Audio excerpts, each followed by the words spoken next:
In the field of botany, previously we thought only the human beings have sexes and the animals have sexes, male and female.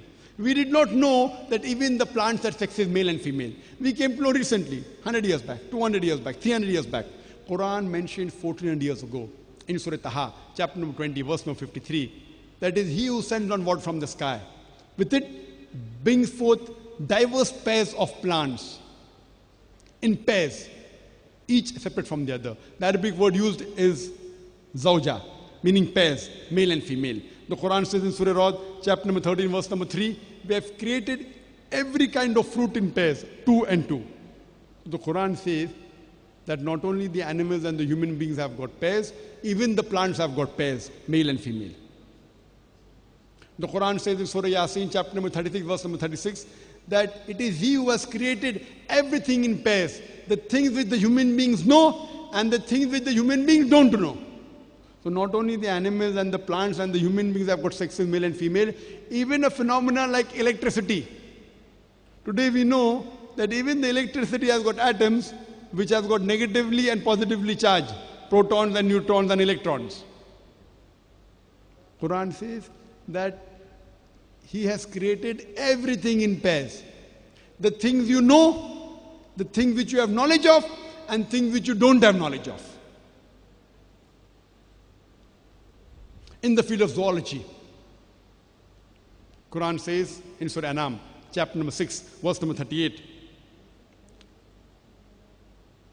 He says that it is He who has created every animal that walks on the earth and every bird that flies in the air to live in communities like the human beings.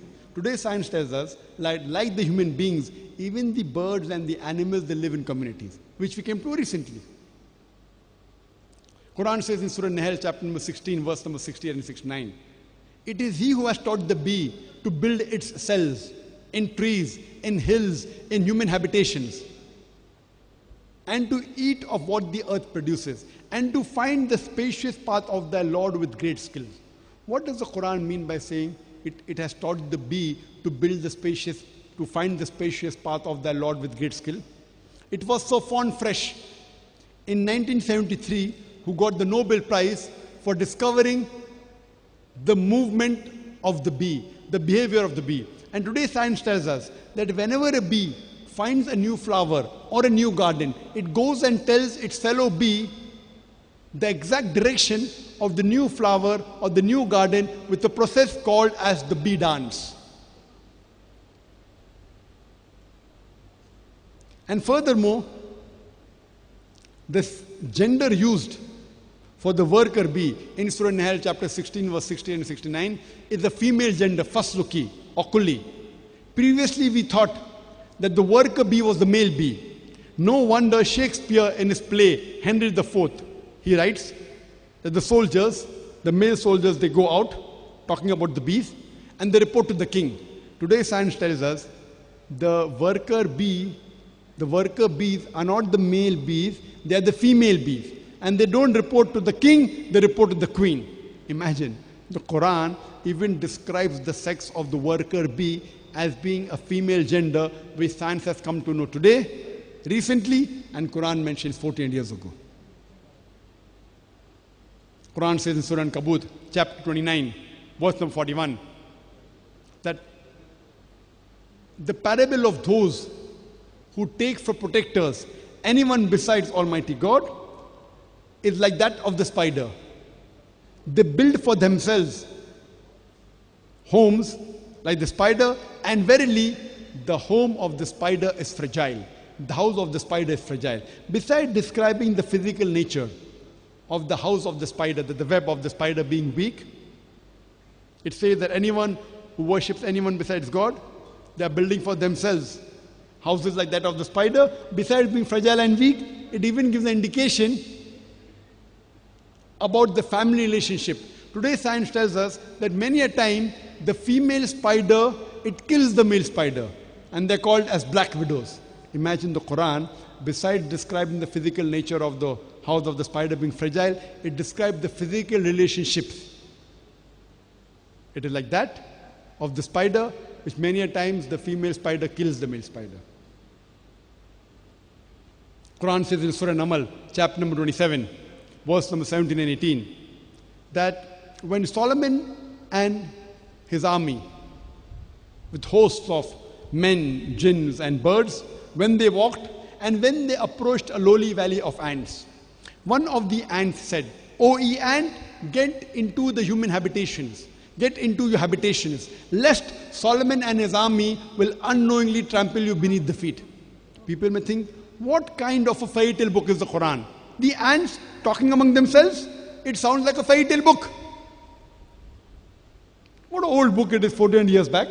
But today, after science has advanced, we have come to know that the animal or insect which has the closest resemblance to the lifestyle of the human being, it is the ant. The ant buries the dead the same way as the human beings do.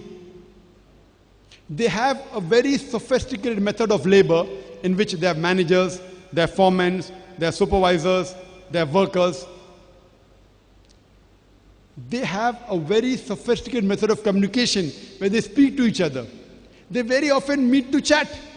They even have marketplaces where they exchange goods. You know how we have marketplaces, how we have souk.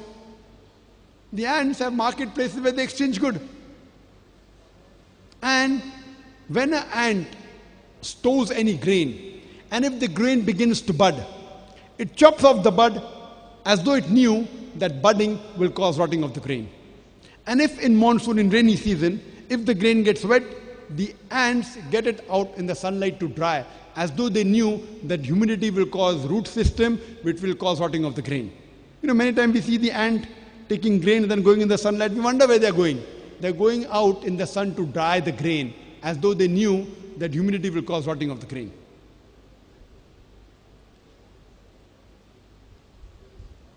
In the field of medicine, the Quran says in Surah Nahl, chapter number 16, verse number 68. In the field of medicine, the Quran says in Surah Nahl, chapter number 16, verse number 68 and 69, that from the belly of the bee, we give you a drink of varying colors in which there is healing for humankind. Previously, we did not know that honey was obtained from the belly of the bee. Recently, 200 years back, 300 years back, we came to know that the honey is obtained from the belly of the bee.